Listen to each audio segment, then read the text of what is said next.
La Marche est un podcast fiction, focalisé sur l'intimité. À chaque nouvelle écoute, un nouveau témoignage.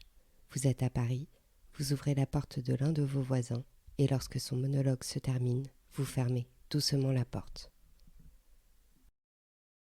La Marche, le cirque. La nuit est bien chaude ce soir. Elle enveloppe comme une caresse, comme un billet d'amour du diable laissé sur la table.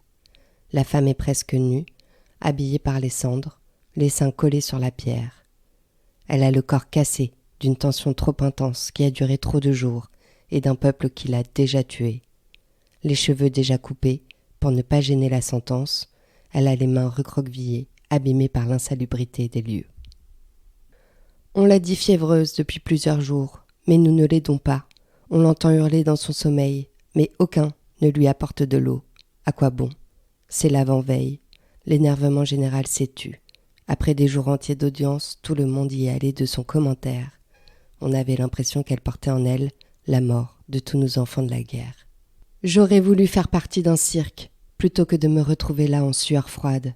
J'aurais voulu faire partie d'un cirque, voir les multiples couleurs se dégager des projecteurs, toutes ces couleurs tamisées par un voile noir impénétrable.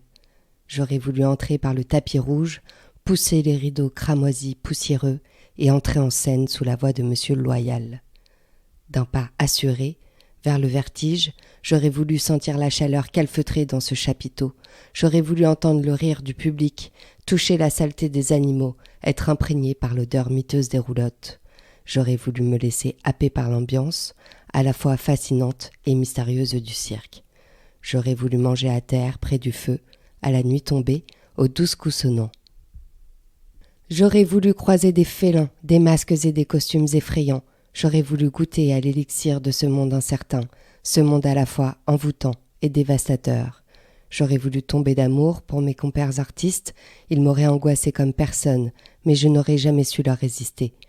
J'aurais voulu être malade d'une musique imaginaire qui flânerait dans les airs comme la voix d'une sirène, toute une ambiance qui nous aurait suivis aux quatre coins de France, dans des lieux inexistants car déserts. Je voulais me mêler à la faune et à la flore, au sable de la piste, à la folie des décors. J'aurais voulu être la vedette du fil, la funambule légère qui se tortille sur le fil, qui joue à la poupée, qui ne tombera jamais. J'aurais voulu être suivie du regard par ceux qui ne me regardent plus. J'aurais voulu les faire rire aux éclats. Mon nom de scène aurait été Boubamara, coccinelle désert, animal du bon Dieu, qui s'envole à la moindre approche. Échappée belle, j'aurais été la funambule Boubamara. Mon costume n'aurait été fait que de lumière, mes yeux rieurs auraient séduit toutes les âmes, le charme aurait opéré. J'aurais été une sorte d'alchimiste, attirant et charmant mes victimes le temps d'un numéro d'équilibre. Je les aurais sentis vibrer à travers moi.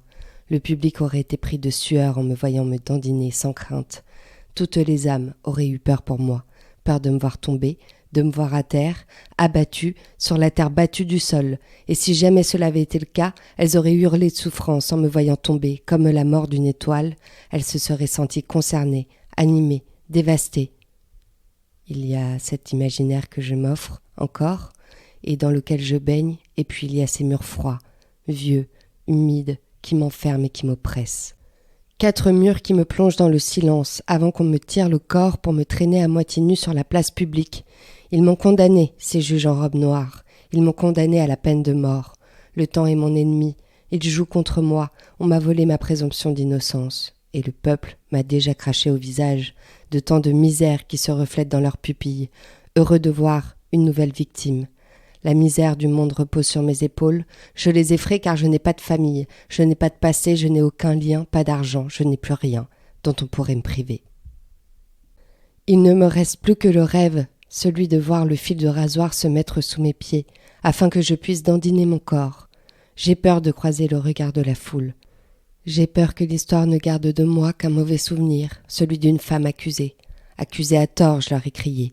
Ils n'ont pourtant rien voulu entendre. Ils m'accusent de jouer des mots et des ruses, d'être une sorcière à mettre au bûcher. Pourtant, je ne crois qu'à la magie du cirque truqué. Je n'ai jamais rien fait de mal. C'est ce que je me suis tuée à leur dire. Pourtant, demain, le couperet me coupera en deux, me coupera des miens, me coupera de mes désirs et de mes rêveries. La lame du rasoir fera régner le silence. Et puis les rires, les cris, les applaudissements de la foule achèveront mon dernier souffle. J'aurais voulu avoir la jambe légère, seulement le poids du boulet accroché à ma cheville, le poids du mensonge, de la culpabilité et de mon dernier cri m'empêcheront d'être légère sous ce fil, ce poids qui, de peine, assassinera ceux qui m'aimaient autrefois. Je me voyais pure, il me nommait reine. Je me vois bohème, il me nomme veuve Capet. Je me sais prisonnière à jamais. Je m'imagine comme un songe qui disparaît à souhait. Je suis condamnée demain, condamnée à mort. Demain, le fil du couperet passera sur ma nuque frêle.